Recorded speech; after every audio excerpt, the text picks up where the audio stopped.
Judas Priest. Here's number 52. All right, so if you look over here, you're going to do one similar to this, but not this one. So the fuel pump continues to run with the key on, engine off. Now remember, what should happen? Okay, well, our gal Marcy, what should she do? She should, okay, kill the fuel pump if she doesn't see crank position sensor. Okay, that's what should happen. But she's not seeing crank position sensor because obviously the engine's not running. Okay, now a couple things. Let's zoom in here a little bit and see if I can not screw it up this time. This is try number 17 to do this correctly. So it's a familiarization with you. There's your ECU. It's got coil unplugged. They're smart coils, obviously. Okay, down here, what do you got? There's your injectors. It's a return type system. Okay, there's your MAF sensor right there. There's your battery. There's your fuse panel and so forth. Relays. Okay. If you zoom to the very back of the car, there's your fuel pump. And what you can do is if you click on any of these wiring harnesses, it'll take it off for you. You can put it back on. If you take it off, and then you just click on this guy here, it'll remove the fuel tank, the fuel pump. And you can drag it down to the bottom down here. Once you drag it and drop it in here, you can then right click on it. It'll say replace part. It'll give you a new part. And then you just plunk it back in and then click on this and it hikes it back up. Now, he said he did have it, just had the fuel pump changed. Could it be bad again? It could be bad again. Perhaps. I don't know. We'll see in a minute.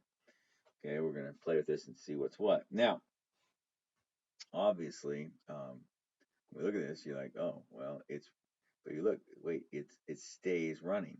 Well, the fuel pump is not the problem then. Okay, the fuel pump is not the problem. We need a wiring diagram, and before we go any further, we need to get the key out. Here's the key. So if you try it over here, it runs. You're like, oh, it's shocking. That's not shocking at all. Lady said that it runs all the time, and I can hear it run all the time. That's not optimal. Should prime for a couple of seconds and then stop. So let's get out the diagnostic tester. Now remember, to do this, you need to have your key in the run or the running position. The run position. Identify vehicle, systems, engine management, fault code. And what you see is fault fuel pump secondary circuit high. Now secondary circuit should be the control side of the relay, in theory. Okay. Now why is it high? Well, because it's on when it's not supposed to be. That's why. Okay. So interesting to note. Now, let's look at the wiring diagram, shall we? I feel like this is the 15th time I've done this because, oh, wait, it is. I keep screwing this up. All right, so if you come in here, this is the fuel pump. Blue wire comes around. This is the load side. This purple, red, blue wire, whatever, it comes over here, goes up here to here, which is the main relay. When will the main relay be on? Well, the main relay will be on when the the key has been turned on. The main relay turns on. Now the control side of this relay, this guy here, this orange wire here, should be hot all the time. And then this black one here should be, grounded, but notice it's grounded through Marcy. Marcy's doing the grounding. Now, what shouldn't happen is that over time, the ground should go away. So what I'd like to see is this. Now, again, unfortunately, that this computer, this thing, the way it's programmed, doesn't give me the option of using a test light. I wish it did. But what I'm going to do instead is get my multimeter out. Again, I don't like it as well, but life goes on. Now what I'm going to do is I'm going to end up back probing the relays. Okay, you can't see them to face probe them. I think they do that mostly so that you don't learn bad habits. Okay, if you look on our wiring diagram again, it should be the blackish, brownish wire, whatever, that's going down towards Marcy. This should be the ground. Okay, remember we should have a hot here and a hot here. So let's see if that's true. Let's check our hots. Oh, rats! Quit doing that, Jay. All right, you moron. I don't need your help, dummy. So click on the wiring diagram. And again, we're looking for the red, blue, and this orange yeller. Those two should have power with key on. So take your um, negative cable, your negative test cable here, and run it to the battery. Boom. And then come up here and let's come up here and we'll back probe here. Okay, and we'll back probe the bottom one too in a second. Okay, put this on 20 volts. Turn this over to here. We see battery voltage. Okay, that's hot. Okay, now let's do the one way down deep in there. Boop, down in there. That guy should also be battery voltage with key on. Right? But that one, okay, now again, that's the game. Now, what should happen is this pin here should be ground. But the problem is if the relay is stuck, closed, then we're going to be sending power all the way through here. Okay. If Marcy says, listen, I want to shut this thing off, she will unground this pin over here. She'll unground it. Okay. Meaning that this thing will break apart inside. Okay. It'll no longer be connected inside. And as a result, we should not have power on the thing. But watch what happens. If I pull this out, okay, then let's see what happens. If I come to here, okay, turn it on, let's see what happens here. Okay, I get nothing. Now, why is that? Okay, well, that is the side that's going over to the relay, or over to the ECU. Okay, now I am on the negative side of the battery down there, yes? Because I'm on the negative side of the battery, what is that saying? It's saying that we apparently we have a good ground all the way through the system there. Okay, but what's happening is that inside of here, this guy is not clicking off. So let's see if we can do something different there with that test, a different test with that. So let's put it over here to see what happens. Again, with the relay out, let's see what happens.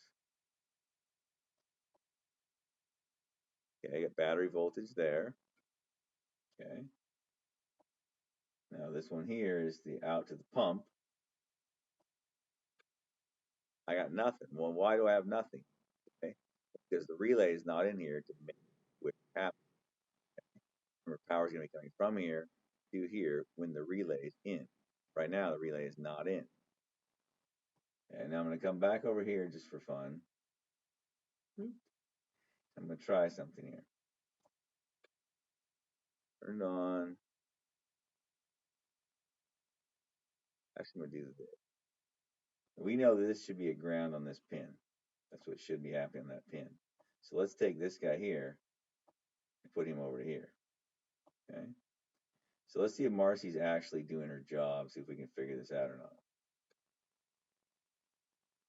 Okay, you see that right there? Did you see it? Watch it again. Okay, now what's happening here? When I turn, first of all, notice I got the pins wired up backwards, so the negative battery voltage. Don't pay attention to that. Okay, but what's happening is this.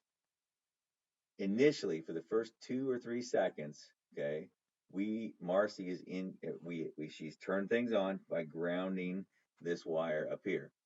She's grounding it. By grounding it, then we've got a circuit that goes through here, back to the positive battery. Okay, that is a real circuit. But then Marcy goes, all right, 1, 2, buckle my shoe. I don't see a crank position sensor. I'm going to shut it off. And she shuts off the ground. And when she does, this goes to 0 volts. Check it out again. 1 Mississippi, 2 Mississippi, about 2 Mississippis. That is what's supposed to happen. But Marcy is doing her job. That means that in here, this relay is stuck. Now, if this were a car, again in the field, I would swap relays, okay? And I would see if the other relay worked. Because what I don't like to do is waste money on parts. I feel very confident on this repair right now, okay? But if I didn't, right, then I could go, well, why is that? Now, right click, you can get you a replacement relay. Oh, it's nice and gold and pretty. And just click it in. There you go. Now, let's see if this cures our issue. Dude, that's hot. Okay, now, well, first of all, let's put some tools away. Mr. Grimm always messes this up. Click on the things you want to go away. There you go. Okay. Now we seem to have whipped it now. Let's break out our diagnostic tester one more time. Go into systems. Remember, the key needs to be on. Don't be that guy. Oh, Mr. Grimm, the thing doesn't work, I feel like. Okay, good. Now the reason these were like this was because I had that relay unplugged. Clear fault codes. Nice. Okay, now let's go ahead and start it up and run it. Check engine light. That's hot. All right, see if we have any fault codes in there. We don't see any fault codes in there. Awesome. Now, click in here. Let's put this away. Let's put the instrument panel away. Now let's get our work order out. Okay. So diagnosis performed, tested for control on relay. Marcy is moving around on control side after 2 Mississippi like she's supposed to.